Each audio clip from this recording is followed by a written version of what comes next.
Welcome back, everyone. Welcome to the Music EdQuity Chat Show, a show for music educators to go beyond the surface, to have deeper conversations about how we can reimagine music education to be diverse, inclusive, and culturally responsive for all of our students.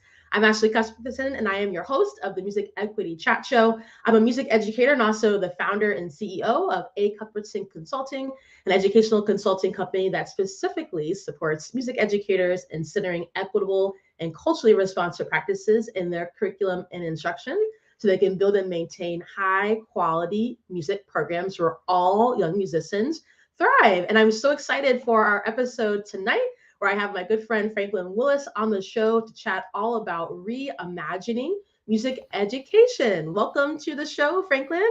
Hey, Ashley, thank you for the invitation to come and chat with you. I'm so thrilled to be here today. Awesome. I'm so glad that you were willing to come on and just chat a little bit on the show. So let's jump right into it. Today, Franklin and I are going to be chatting about reimagining music education. But first, Franklin, how about you tell the people just a little bit about yourself and the work that you do? Absolutely. My name is Franklin Willis. I am born and raised Nashville, Tennessee, right here in Music City. I have 14 years of experience teaching students from elementary music and middle school choir and general music. Most Mhm. recently, I served as the instructional coach for Metro Nashville Public Schools, where I was in charge of managing curriculum, building teacher relationships, advocacy and support for music teachers, classroom management, all things elementary music, which I absolutely loved.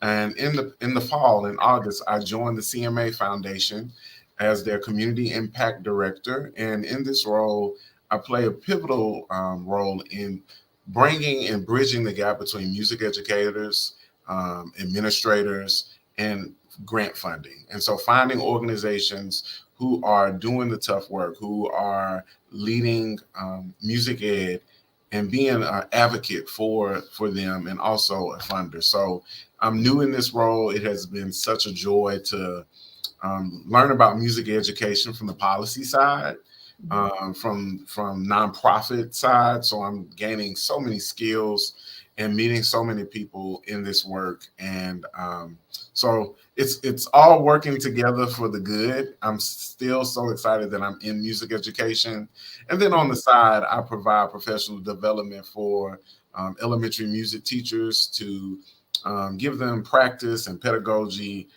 to enhance their performance. And I love working with elementary music teachers. I think I'll always be an elementary music teacher at heart, Yeah. even though I'm not in the classroom every day. I still find a way to connect with students. And I also have a 5-year-old son who is finishing up pre-K. And so I'm forever tied to music education and elementary music. I love it. I love it. Awesome. So, Franklin, how would you describe like what's at the root of what drives the passion that you have for the work that you do? Wow, that's a wonderful question, Ashley. Look at you. You get some snaps already for just being a great host. This is what Um, I do. What I do. you know, one of the things that really drives my work is as a young educator, as a young Black male music educator, when Mhm. I looked into those curriculum books, when I first got my first job, I didn't see many people that looked like me. I didn't Mhm. see resources that were relevant, were real, and relatable. Mhm. And I kept trying to teach what was taught to me in my undergraduate experience. Yeah. And some of those were a hit, and some of them were like, yo, Mr. Willis, we ain't doing this. And sometimes students don't tell you that those words exactly. They show it in different behaviors. They show it Right. in not coming to class. They show Mhm. it in speaking out or speaking up. They show it in being disruptive. And so the first couple of years, as I tell folks, is a lot of on the job training. Yeah. And through that experience, I started to just like try out new ways to teach a song, try out new music, allowing students, I should say allowing, encouraging students to bring their music into the classroom and to my curriculum. And so really at the root of my work is like We haven't done that before. Okay, so let's do it. Mm-hmm. Like who is saying we shouldn't teach hip hop in the classroom? Who is saying that students have to be able to sight read? So what are all of these things that have been a tradition? And to me, it's like, well, let's take the tradition off and let's meet students at their point of need. And so Yeah. really at the root of that is being me. I want to see me in music education. If that's hip hop, if that's jazz, if that's pop music, I want to see that. And I want to see students learning about these genres of music and about the people who created this music. And so really putting a face on and a name on some of these ways that we music in my community, maybe my students have a way that they music at their home. I want to invite that and welcome that in. And then we have a fusion of cultures. We have a fusion of knowledge and experience. And Mr. Willis isn't the only one talking. At that point, I can bring in their cultural capital. I can bring in their lived experience. And then to me, that's when real teaching and learning can truly take place. And so at the root of that is how can I get teachers to tap into that? Some of our teachers are so trained and so like by the book. It said I had to teach it this way, line one, line two. Well, what if you taught the song by teaching them the ending first? What then? Right? So giving us the opportunity to live, breathe, and create to me is so critical as music teachers. So that's at the root of my work is saying, wait a minute, let's try something new. Or better yet, let's do something that we haven't done before. So giving teachers the not the opportunity, but giving them the ownership of, hey, just because I've always done it this way, I don't have to always do it this way. And there are going to be bumps along the road. It's not going to be so great maybe that first time you do a new thing. But what was something good that happened that you can add on to that? So that's really the root of my work. And then awakening and the brilliance. I always talk about the brilliance. I'm a huge Chris Emden fan. And he's just amazing. But he talks about all of us having some brilliance that we bring with us. But it's up to us to know what that is and how do we access that. So our students are bringing that with them. And the tough job is, especially as elementary music teachers, where you got 700, 800, 1,000 students, how do I individualize this instruction where that brilliance can shine through and that student has with them the things that they need to be successful, not only in the music classroom, but also in life? Ooh, I love that. I love that. Thank you so much for sharing that. And hey, what's up, LinkedIn folks? I see Dr. Latasha is with us. Hey, yo, we got some friends here. Yes, our people. Thank you for hopping on. And anybody else who's with us, feel free to let us know in the chat. We can see you when you tell us that you're in the chat. Otherwise, we don't know that you're here. But yeah, I love that, Franklin. And so much of that, what you just said, resonates with me. And I want to go back to one of the things that you said. So I think as I work with teachers, music teachers all over the country and internationally. And when I start with first, when I work with teachers, is this like mind shift kind of reframing before we really get into like the repertoire and the curriculum. So I find that it doesn't really matter like how much, how great your curriculum might be, how wonderful your lessons are, if the way that you're teaching it is devoid of this understanding of like brilliance, for your kids. And one thing that you said that I want to go back to is that kids will communicate to us in a variety of ways when they're not vibing with what we're trying to do. And sometimes that looks like behaviors that we're going to call disruptive, or it looks like being apathetic or disengaged. And literally often for me, when I was teaching, it was very rarely kids just coming out and being like, Missy, like, this is not working. Like a couple of kids would say that, but most of the time they communicated to us in all these different ways. And I think something that can be hard for especially elementary teachers, because we often see everybody, it's a mandatory class versus like a secondary teacher that they might have kids who are electing to be in their course, right? But for us at the elementary level, when everybody's in there, right, we have all the kids, and it's up to us to really make it explicitly clear like why music education is a class and why it matters. And I think sometimes we get in our own way, and instead of feeling like the kids are being disruptive or naughty or, those things that I think teachers say about their students, instead, I like to think of it as actually they're giving us great feedback and Yes. information about what we're doing. Yes, it probably doesn't feel great, that they're disrupting something that you were so excited to do. Because we teachers, we're so excited, right? We're so Yes. excited for the lesson and we can't wait. And then a child does something that disrupts what we're doing, and we take it as like bad behavior, misbehavior, punishment kinds of things happening instead of, and I was guilty of this myself when I taught, like I'm calling Me, myself out as well. I was me also too. guilty of it. And so I really started to think like, what would it be like if I did not have students asking me questions like, why are we here? Why are we doing this? Why do I have to learn this? What if instead I really made it clear, like why we are doing those things in the instruction? And I found that a lot of those like behavioral things went away. But Mhm. like to your point of, it required me to stop doing some of the traditional stuff. Like the book said, do it this way, so I'm going to do it. It really Yeah. called me to think in a whole different way of approaching my kids and looking at the way that their behavior was communicating to me feedback about my instruction. And so when I work with teachers, and often that's what happens is, well, they were disruptive or they were doing this or doing that. My reframe is always, and what could be the motivation behind that behavior? What do you think could be causing them to do that? Not to say that it's the teacher's fault, but Right. oftentimes it's in like how we're designing and delivering that instruction. It might be devoid of relevance. It might be a Yeah. task that they don't see like the point of why we're doing this, or it very well could be what you were saying before, that the kids just don't see themselves reflected in Mhm. the instruction that you're trying to give. Mhm. And the thing I tell teachers is, what's the hook? Like, Mm, yeah. what's the point of the lesson? What am I, as a third grader, what am I supposed to walk away with, and why is this relevant and important for me? Yeah. If we can't answer that, we probably shouldn't be teaching that piece. We Mhm. probably shouldn't be going over that music or that whatever that material, that content is. And Mhm. if we start with, here's the why, here's what you can do with it, here's where it's from, this is who the composer is, this is where Mhm. they lived. If we can give them those contextual things, that starts the conversation. Then you have piqued my interest. You Mhm. have given me something that says, wait a minute, for real?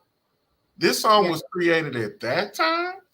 And at that time, I know that this was happening because I'm in social studies class right now, and we're Mhm. studying history. So when this song was written, this was happening at the same time. Can we Mm. talk about that? And so now, instead of just having a musical conversation, you're having a conversation about the world in which these Yeah. children are living in. They're able to see themselves, and they're able to bring context and history and culture to the conversation. And so now it's not just music class, but we're having a life lesson.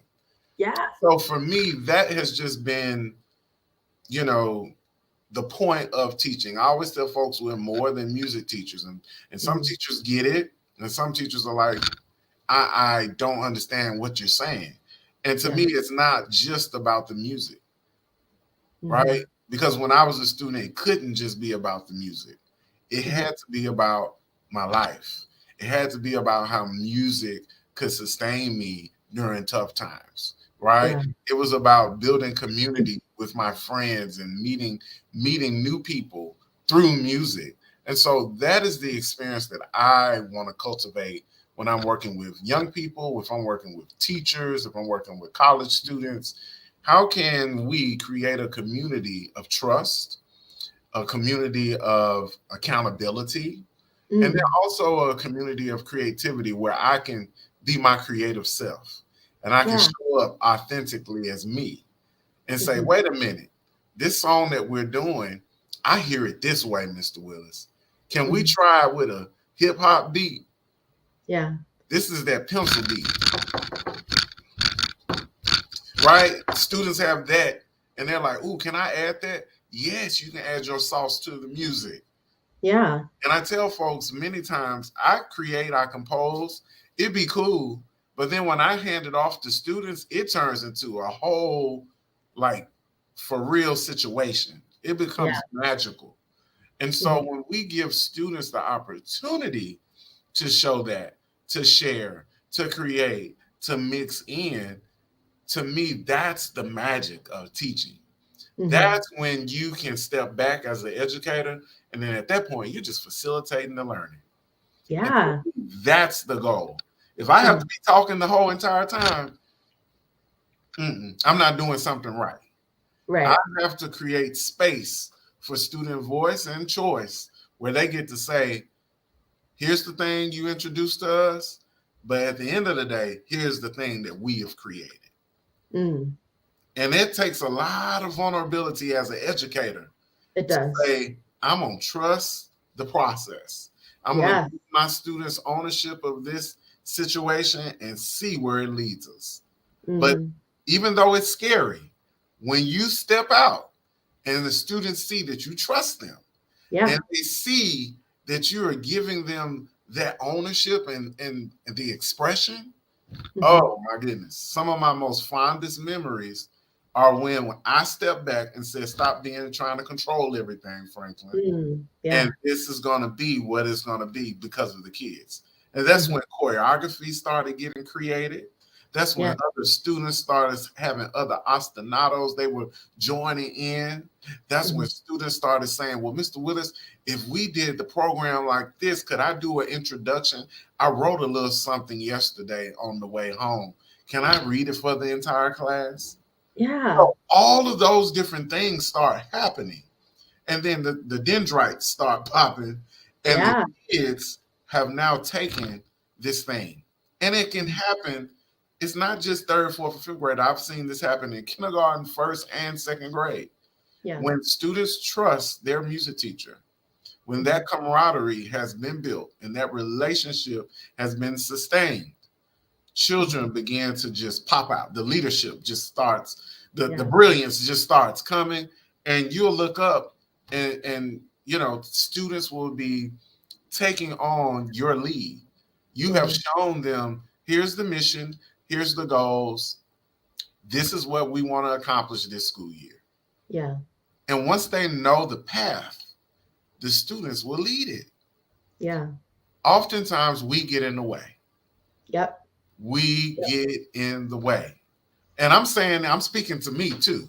Yeah. Like, Me like, too. Yep. Me like too. experiences that I can now go back and say, man, if I could go back and do that encounter over with a student or Yeah. with a parent, it was Mhm. me. It wasn't them. Yeah. It was how I addressed it. It was how I presented it. And how can we, as music educators, get out of the way? Yeah. Because ultimately, it's our program. We're gonna shine. Our students are gonna shine. Yeah. But how do we create and cultivate student leaders so Yeah. that when they get into their middle school program, they're not like, wait a minute, what is going on? What is this? Because Mhm. we have cultivated excellence. Yeah. You see what I'm saying? Yeah. I love it. We have shown them this is what is possible. Yeah. Yeah. And so I first of all, I love this. I have like 18 questions that I just like thought of just now when you were talking that Let's I go. wanted to talk more about. Let's do it. Yeah, let's go. And so one of the things that I want to hear what your thoughts are on it are so of course on this show we're talking about equity, right? I really believe that music is such a powerful actually somebody was asking me this today, like why do I do the work that I do? Music is a powerful force for me personally. Music is a powerful force in my life and it has been like when I look back on my own childhood going up to being an adult now, I look back and see these like powerful musical moments that were formidable not just in my musicality but really in my like personhood. I remember very distinctly when I was in middle school like finding other kids who loved music, kind of like nerding out on music just like I did. Like Mhm. I found my people, right? I found my folks that helped me define my sense of belonging. And that continued, right? Going into high school and going into other places. And really what drives the work that I do is that I think that all kids should have, all people should have access to this powerful force that is music education And we know that there are some inequities in music education. Like, let's just call it what it is. Sure. And I think one of the things that you talked a lot about, I love, especially from this elementary lens where we see all of the kids, right? Whether they want to be there, initially or not, right? They're not electing, they're in there, right? And so I think we have such a great opportunity at the elementary level to really see what I kind of have figured out is like these three kinds of kids: the kids who are going to be in music regardless of what we do, because they love it, they don't care. They're probably like us. Like, I was going to be in music, which other kind of way in my school. The kids who are like kind of half in, half out, they like don't fully see themselves reflected, and so they'll do music, but then ultimately they're going to come out because they don't really see like a place for them. And then that third kind of kid, unless it's a mandatory class, they're not going to be in music at all because they don't see themselves. They don't feel that sense of belonging like you were talking about. And so when I think of equity in music education, I know that what will get us there is, first of all, using culturally responsive approaches in our learning environments and in our curriculum and instruction, but also really developing a sense of belonging where all learners, regardless of whether they're coming to us already excited about music or not, but all learners feel that sense of belonging and ownership in the musical space. Because if they don't feel any sense of that, third kind of kid who feels no sense of belonging or purpose, they're never going to have access to the power that is music education, right? And I think that's inequitable. That's inequitable that the way that we are teaching oftentimes caters to that first kind of kid. And I know why. It's because music educators see ourselves in that first kind of student. So we teach the way that makes sense for us, right? And then we forget that if we're only teaching to that kind of student, we're leaving out the second kind of student and the third kind of student. And that's a problem, right? So I'm curious, like, how would you define equity in music education as like a field? Like, what is an equitable approach to music education? That's a great question, and it caused me to reflect as you were talking about my music ed experience. And I've talked to Dr. Lanika Batiste about this in a very deep conversation about our upbringing was by rote. It was choir rehearsals. It was listen to me sing, then you sing. You didn't quite get it right. Do it again. Music notation was not a part of that journey of my music ed experience coming up. Then you go to college, and that is like slapped upside your head. You got your theory, you got to get your sight reading, your sight singing. And as I entered into teaching music, I left behind my lived experience as a kid, as a youth. And I was teaching the way I had been taught at the university. And so here I am in North Memphis working with students, trying to teach them how I was taught at the university level, because that was deemed as important or as worthy. And through that experience, I had a reality check. And I understood that, wait a minute, I have left behind my culture. I have left behind who I am because I got this music ed degree. And this may not be nobody else's testimony. It's just maybe mine. And that's important too. That's important. But I had to understand that what I initially received, that was music education. It was. It was great music education. And so marrying the two has been my journey of understanding who I am in music ed. And so when I get into equity, it's really tough because part of me is like, no, I'm going to teach you how I was taught. But then if I look at that body language, if I look at students, I have to understand that I have to use some more approaches. So everybody ain't going to learn like how Franklin learned. Some students may need the notation, right? They may need that as a starting point, whereas another student, they can just hear it and pick it up and go with it. And so equity is tough. It's not easy because everybody doesn't get the same thing from one piece of instruction. Exactly. And so that's what makes it tough as an educator, is how can I get the most children? How can I get everybody involved in some type of way. And Yes. so for me, as an elementary music teacher, I understood everybody may not be a mover, Mm-hmm. but I'm Mm-hmm. going to give them a chance to move.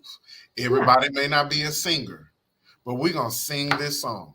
Yeah. Everybody may not play instruments very well, but everybody's going to get an opportunity to play a drum, to play a recorder.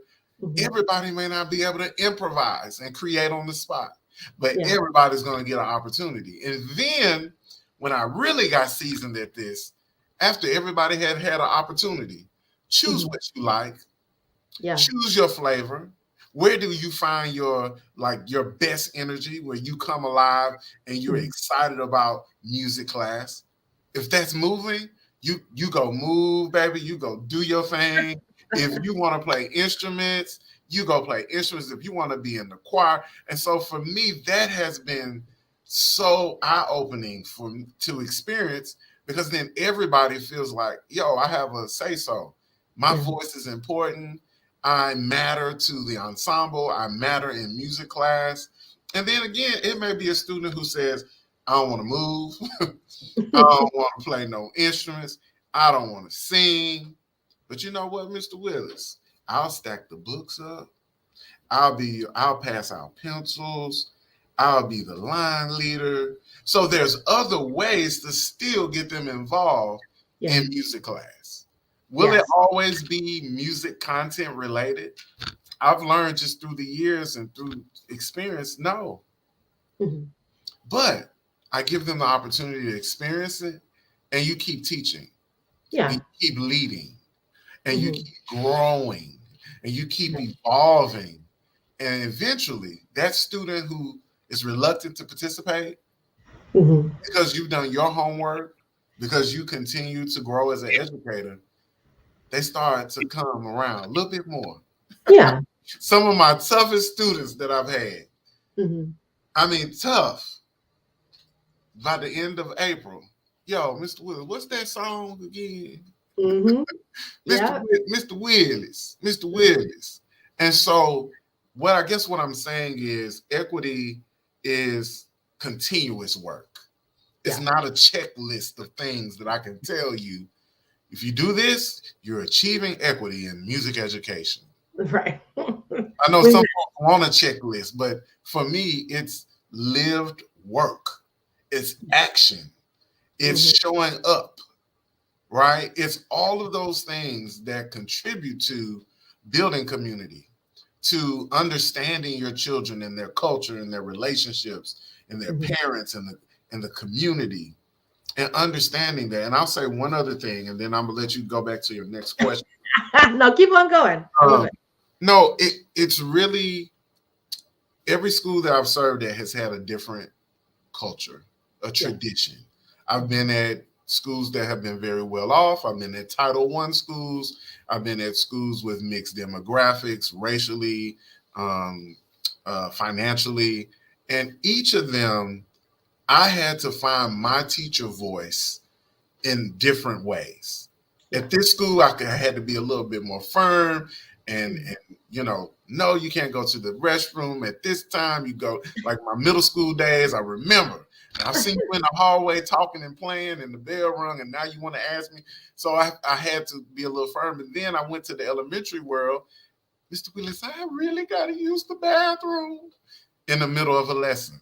And so what I'm saying is the teacher voice, understanding who you are.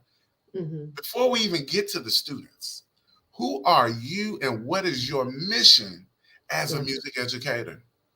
What is it that you want your students to leave out of their classroom with? When you go into that school building, what is your goal? And oftentimes it's only music related.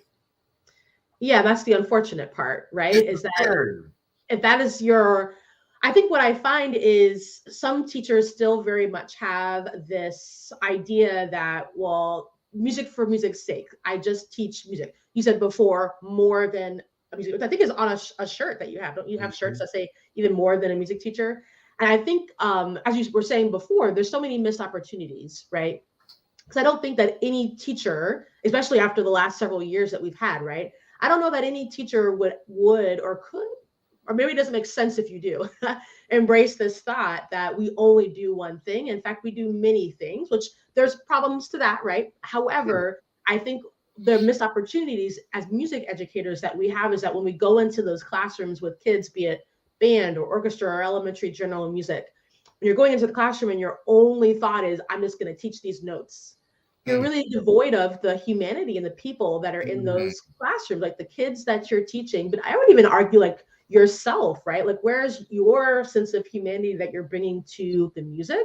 And as much as I think people want to, some people, I should say, not everybody, but as much as many of us still are holding on to this, like white knuckle, holding on to this belief that we only teach music, I just got to teach notes, I don't need to teach about history or people or any of those things.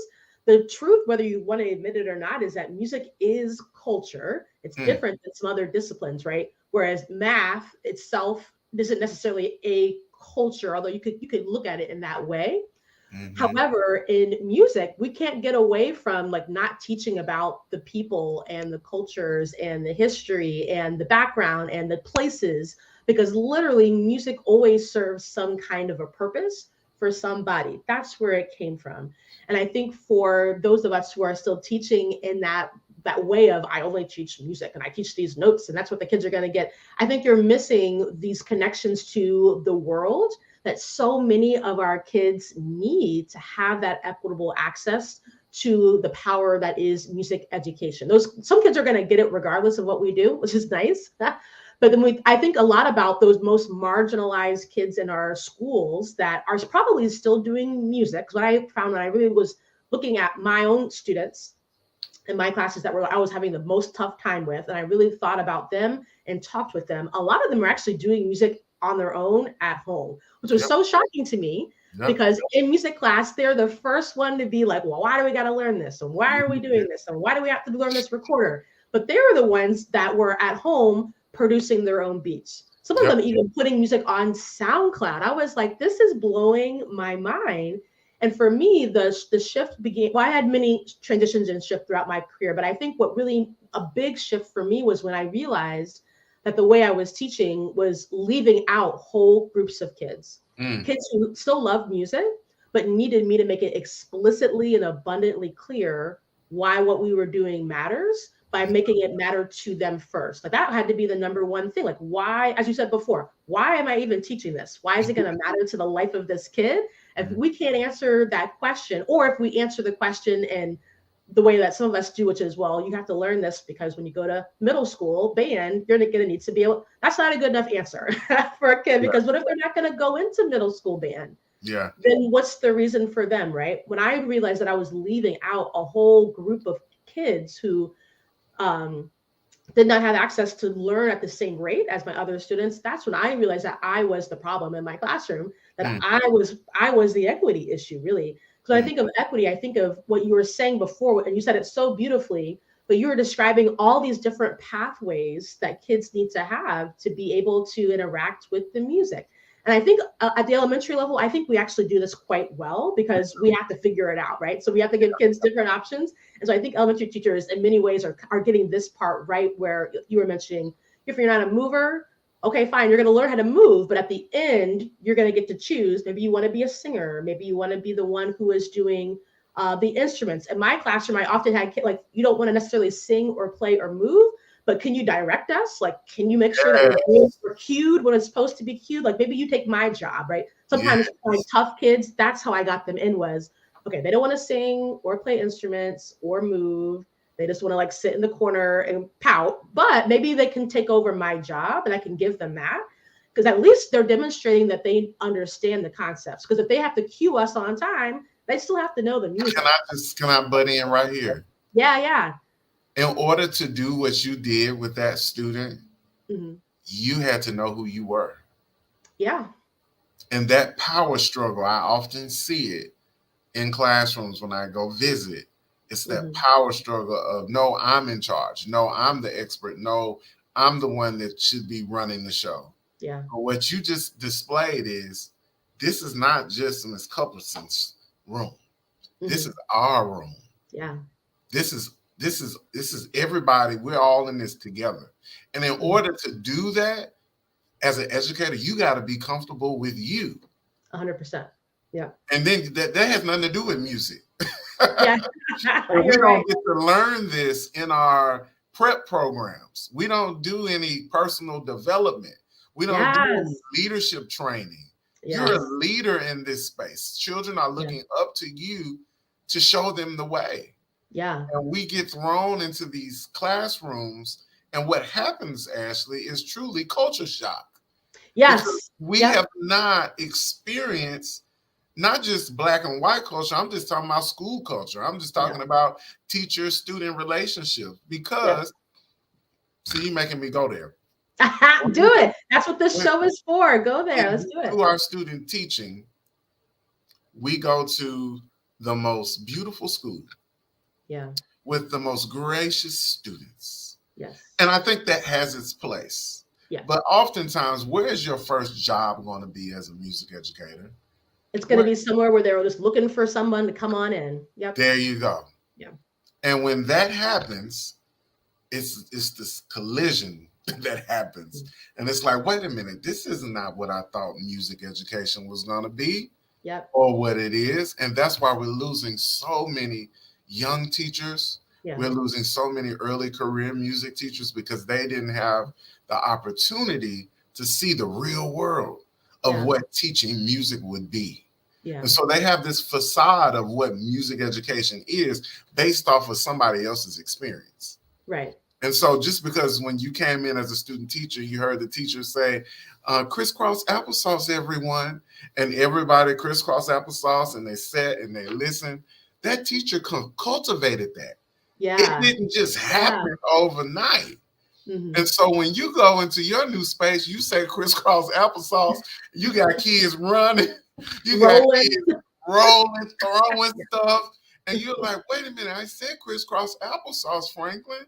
Mm-hmm. And there's a process, there's procedure. So if we're not developing as leaders, if we're not developing who we are, what the example you shared is not possible. Right. It's just not possible. Right. And I think you make a good point. And I see Jocelyn mentioned it in the chat. A lot of it has to do with just identity work, which I think is, I don't know, and somebody please correct me, but I don't know of any university programs that have teacher education programs that are cultivating this identity work, which is actually what I do with my teachers first. It's just like reframing and self-awareness. And you really have to understand your own identity, because the problem is we put teachers into these music teachers, right, into these spaces with people who look like them or not. And the reality for people who who maybe think that kids look like them, that means that the culture is the same, which is not true, because culture is not just about your skin color, it's about all of your prior knowledge, experience, and interests. So just because they might look like you does not mean that they have that same culture as you do, right? Yeah. I think the problem is we put people into these spaces, but people have not done the self-awareness work to really understand who they are. And when you have not done self-awareness and identity work for yourself, you're not able to make space for other frames of reference. And a lot of times that's the friction that we are seeing and experiencing in music education classes, because like, as you said, you did a student teaching position with a teacher who has been at that school. They understand the culture, they understand their kids. It's a well-oiled machine.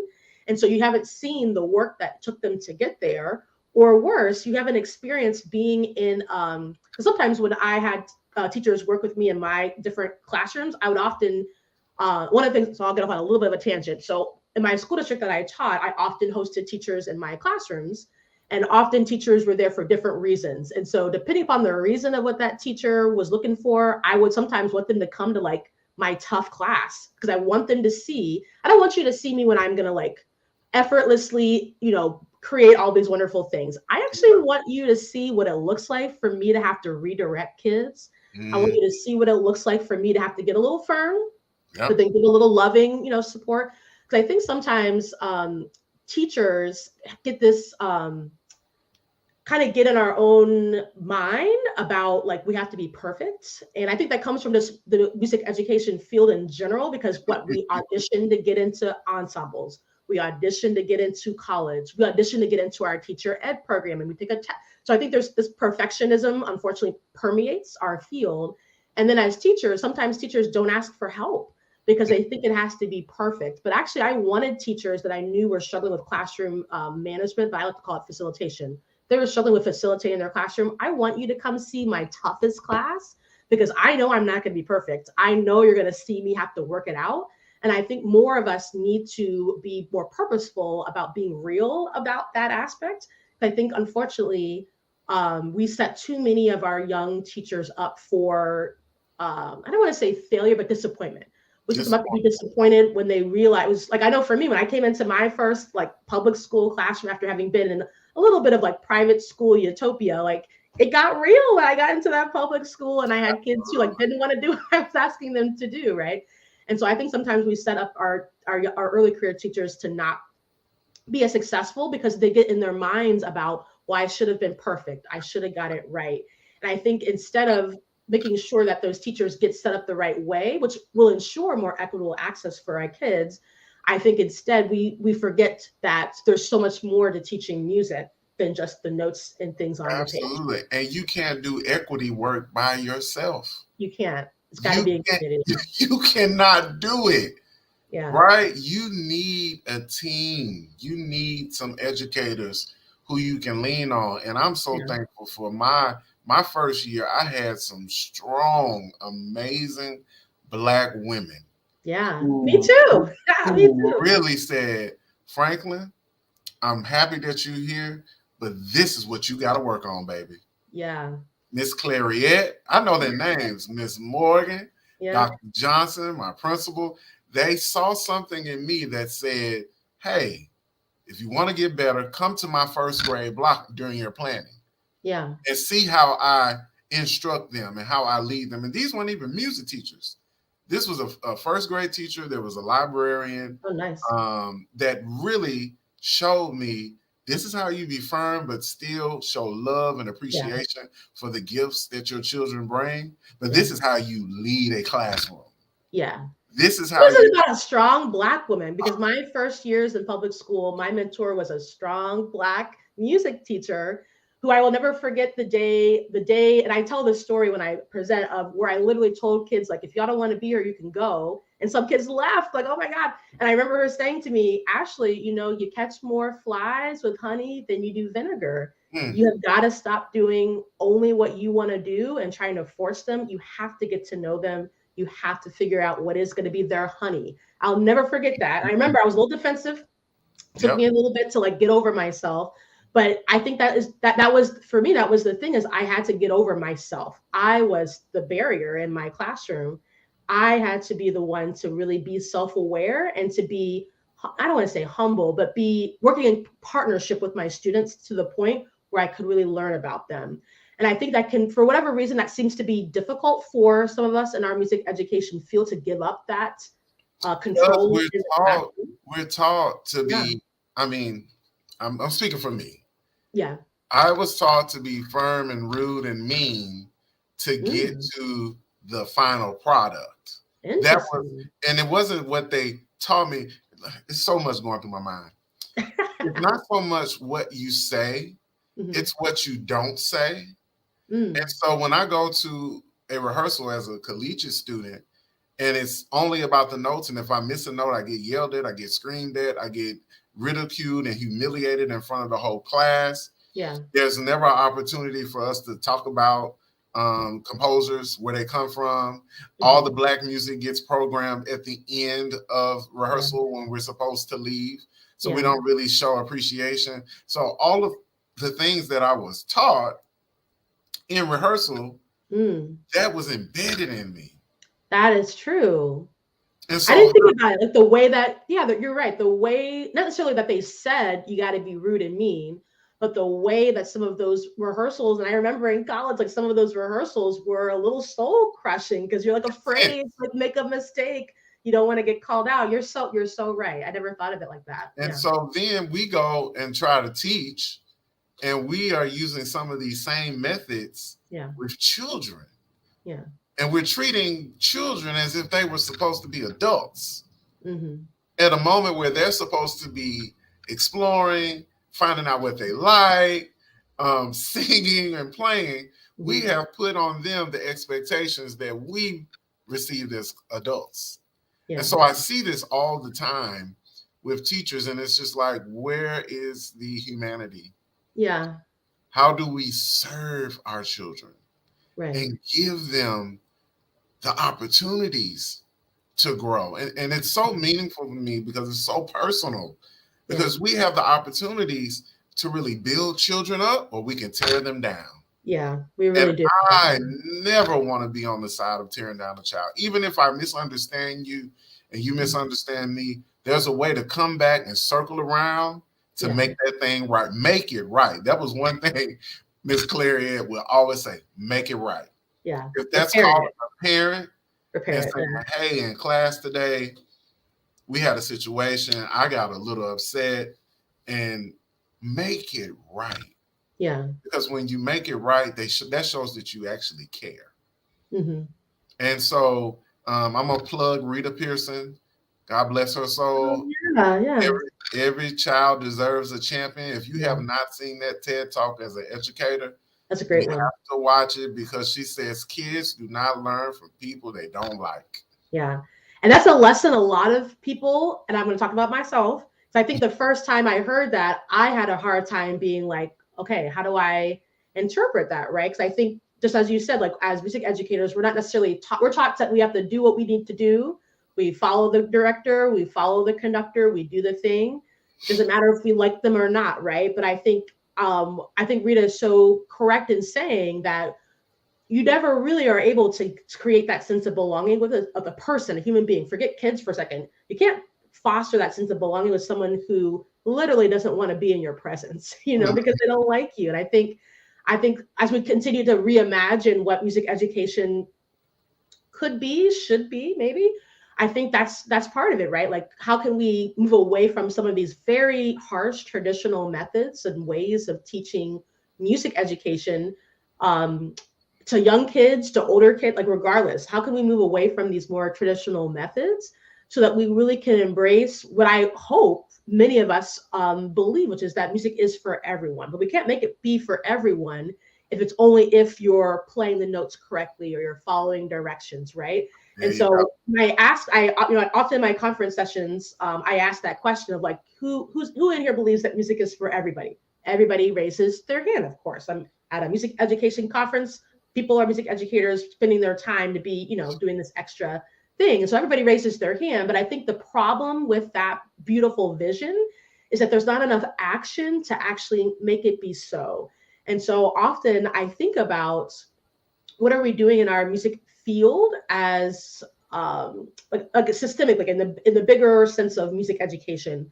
What are we doing to allow people to feel like they really can embrace the humanity? Because often when I present and I work, with different music teams and districts, all around, especially with secondary folks, I think elementary folks as well, people who have concerts, right? Or the concern is always, but I still have to do a concert. I still have to go to adjudication. I still have to go to festival. How am I supposed to have time for all these different things and talking about this and talking about that? And I just need for them to know the music. And I'm curious what your response to them would be, but my response is always, you're going to be able to get to the music better, deeper, and faster when the kids are truly engaged and connected. If you're having to pull them along, first of all, you're doing all the work because you're having to pull them along. But when they're ready to come along with you because they feel that partnership with what you're trying to accomplish, they feel like it's part of their vision as well, because hopefully you created some things, with them. It's so much less work actually than what you're trying to do right now, which is you're trying to force it down their throats, for lack of a better way. I love how I said that, but that's kind of what's happening, right? You're forcing it into the child instead of really having them be connected and wanting to go along. And so I hear the concern of, we still have to do concerts and we still have to go to festival adjudication. And I always say, it's going to be better if you have these great connections. And I would even argue, and my personal feeling is that I wish we would do away with some of these like very stringent adjudication and festivals, because I think it forces people to feel like they have to teach in this very stringent, unhumanity kind of way. And I always wonder, like, what is the point of the festival or adjudication? Because it's not real music making four people judging you, that's not real. That's not a real concert anyway. So what is your response to folks who say, yeah, we want to be more equitable, we want to be diverse, but we have a concert. We don't have time for all these other things. What is your response to them? I have two sides of it, right? Because I had a performing choir, both at the middle school level and the elementary level. We rehearsed. We were very engaged. We got the superior ratings and all of that. But that to me, that's a bystander of all of the things that we can get when we work with children. My work was all about, how do I find joy? Yeah. Right? How can we bring joy to the listeners of our music? How can we tell stories that connect people? And how can we do that through our musical performance? And by the end of it, we want you to feel better. We want you to be excited about life. We want you to think a little deeper about, nature or whatever the song was. Yeah. It was about communicating that music to the audience. So that's the first thing. Second thing is, I have some folks that I know who were very intense in the middle school level with performance and festivals and all of that. And some of those students are so burnt out when they get to high school, they want nothing to do with music. That's not all of them, but it is enough kids to say, wait a minute. Right. And so when it becomes only for product, when it only is for someone else's appraisal of our lived experience of our music making, then that's when it becomes problematic for me. Thirdly, there's a way to embed this as an educator. There's a way to select repertoire that lends itself to deep conversations, to students being section leaders, for students leading the ensemble, for warm-ups that connect to the literature. To me, that takes more work on the front end as an educator versus choosing this piece that your kids can't perform, but because you like it, and making them go through hell, basically hell, to get it. And to me, it's just something that I hope that we continue to reimagine in music education. And all my workshops I present, I tell folks, this is how Franklin would teach it. Yeah. This is the arrangement that I came up with. Feel free to allow your student creativity to take place. And if they hear something different, I give them full freedom to go forth and do. Yeah. Not to appropriate, right? Right. Of course. That's so different. Yeah. Don't take my name off the music and say I came up with it. Yeah. Which you'd be surprised that has happened to me. Oh no, I'm sorry. But this idea of, here's the idea, here's the musical example. What do you feel? And then connect that. Yesterday I was in Atlanta, and at the end of the session, it was about using literature. You actually seen a piece of this when I was in Jersey. Using books to teach musical concepts. Yeah. At the end, I said, so what standards did we cover? They started naming all these standards and this, and this. And I said, what if I told you I didn't start with the standard, but I started with the soul? I started with, what is it that I want to impart into my students? The why. The why. The why, yeah. What are they going to take away from this for life? Yeah. And what if I told you I started with that, and then all of these other things that y'all have just said, it was embedded in it? And isn't that amazing though? Because I feel like so many teachers are worried that a more like equitable, culturally responsive approach is not standards based.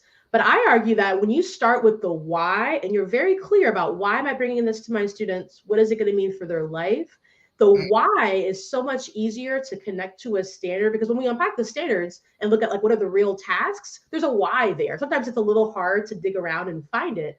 But I actually think that when we look at the why first, all the skills and the concepts and the techniques they kind of naturally have to be there to support rather than the other way, which is we like hyper focus on like a half note or reading this note on the staff. And that leaves us with no why and kids who are disconnected. And I think it's so interesting that so many folks are still so worried about that, even with presented with great examples, like I'm sure that you shared with those teachers um, in Atlanta where you were yesterday. And I think that more of us need to be out there showing those examples. And I think it's hard, and I understand it. It's hard to imagine another way when you've Oh, only seen one way. And that's so it. that makes perfect sense why it's happening.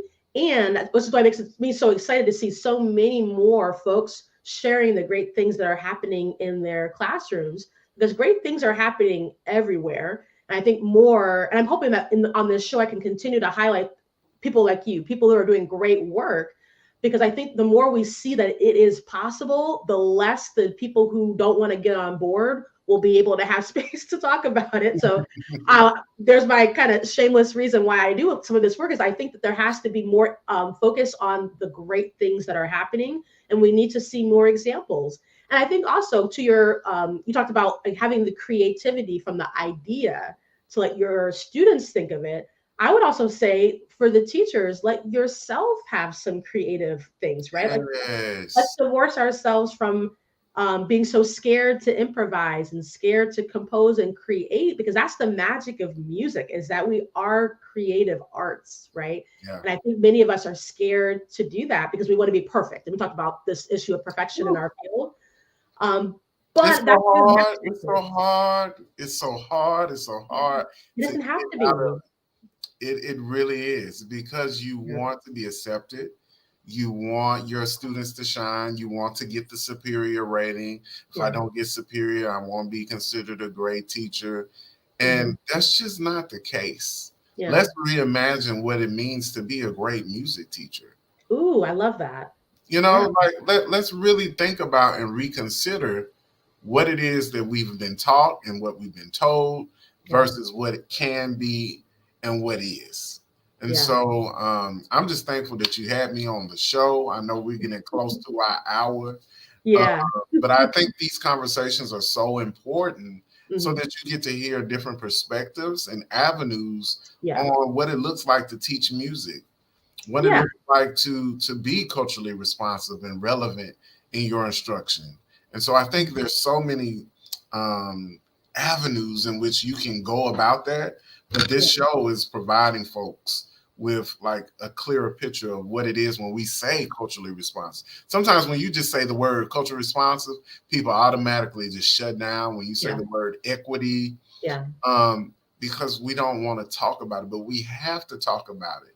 Yeah. We have to keep these conversations happening so that Mhm. change can truly take place because our children are at the center of all of this, Right. Yeah. all of Yeah. our kids.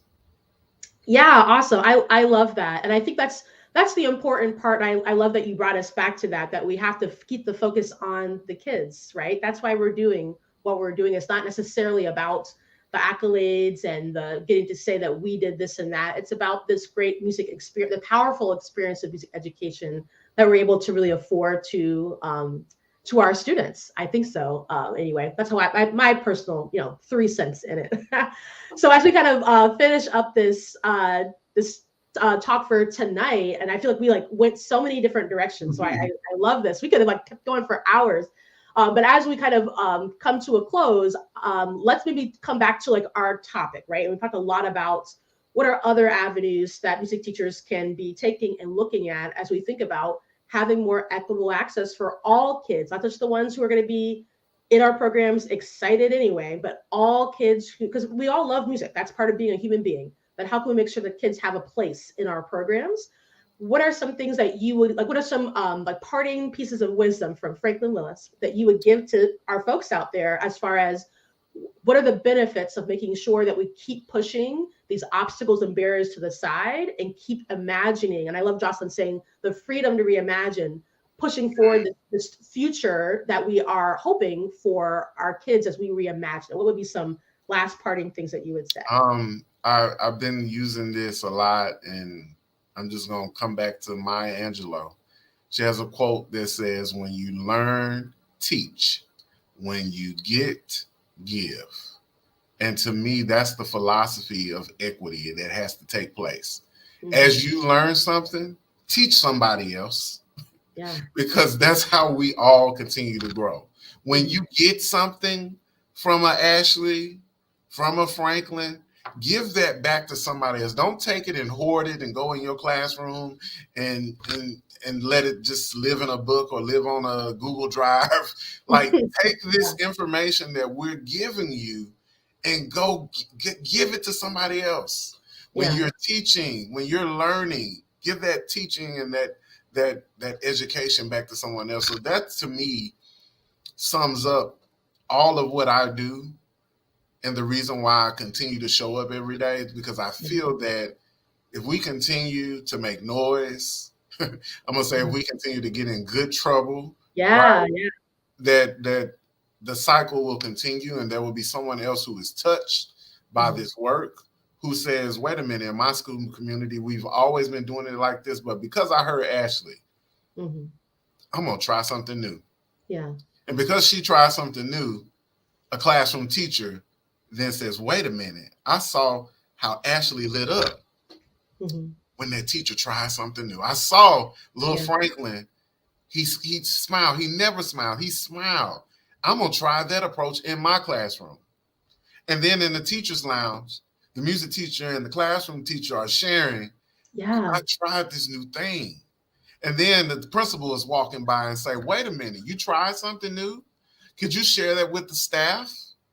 And then the staff hears how this happens. And then the PTO moms are in that staff meeting giving, gifts or pens or whatever.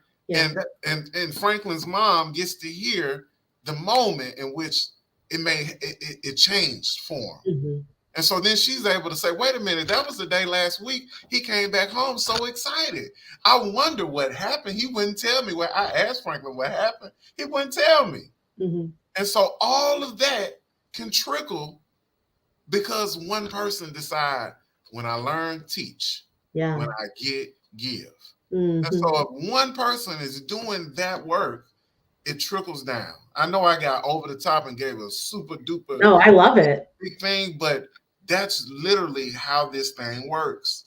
And it changes from student to student, from community to community, from school leader to school leader. But that's what we got to do. And when we show up, we give ourselves permission to continue to grow.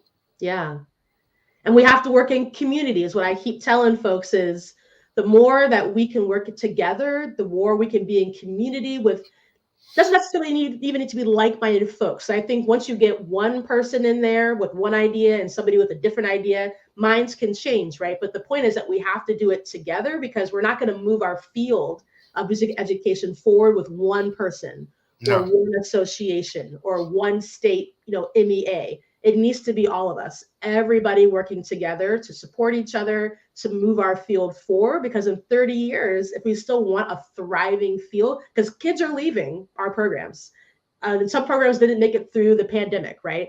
So I think in 30 years, if we really want our music field to be thriving, now is the time for us to really band together as a field, as a community, to work towards this new future for everybody. We've got to work together. And I love your example of this takes one person, because that's all it is, right? Just one person, one idea, and it spreads. And I hope that those of you that are listening are inspired to take on some action, maybe a small action in your situation, something small in your program, your classroom, or however you're supporting education or teachers or music programs, what have you. I hope you were inspired from our talk today to do something, one little thing to move our field forward. Yeah, I love this. Awesome. Well, thank you so much, Franklin. This was so amazing. We could clearly continue to go on and on. But I want to leave you any time to tell the folks if you have anything, any projects or things coming up that you want to share with people. And let them know where to find out more about it. Yes, with the CMA Foundation, we have a new webinar series called Mentor Me, Mentor Music Educators. And it's for pre-service and early career music teachers to gain tips, to gain tools for your toolbox. And we found ourselves really wanting to create something for our younger educators. So if you go to cmafoundation.org and you click the resources tab, you'll find the Mentor Me. And we have really great presenters. Next month, we have Jesse Cannon. He's down in Fort Worth, Texas. He's the director of elementary music and voice. And I said voice and choirs there. He's going to be talking about how to work with an administrator. And so tips to really get us moving forward in that. So Mentor Me is one thing. And then to stay up to date on content with me, you can follow me at F Willis Music on Instagram and Facebook. And on LinkedIn, I'm just Franklin Willis. Yeah. Awesome. And I'll add, I just wrote it down for myself. I'll add the link to the CMA Foundation.org into the description. So those of you that want to learn more about that program can find that link on everywhere where you're listening. I'll put that up pretty soon. But thank you again, Franklin. This was great. Thank you. And to all of our listeners, and we had quite a few folks. So thank you all for listening in. If you haven't yet, make sure that you click the subscribe button on my YouTube channel and follow me on your favorite social media platform. I'm pretty much everywhere. And be sure to share this episode with a music teacher that you know needs to hear this. Get this word out. So like I said, and as Franklin, said, we're better together, right? To get this word forward, out, and move our field forward. So the best way to keep up with me and the work that my company is doing to support music educators is to make sure that you head to my website, ashleycuthbertson.com, get on my email list. Every week, I send notifications about new Music EdQuity Chat Show episodes, just like what you're listening to here, as well as my articles that I write and my weekly notes email newsletter, which is a resource roundup every Friday morning of the great resources that I'm using to better myself. I share those with my people. So make sure that you sign up on my website. That's ashleycuthbertson.org. Thank you again, Franklin, and everybody out there for listening. I'll see you again next time on the Music EdQuity Chat Show. All right, bye, everybody. Bye, y'all.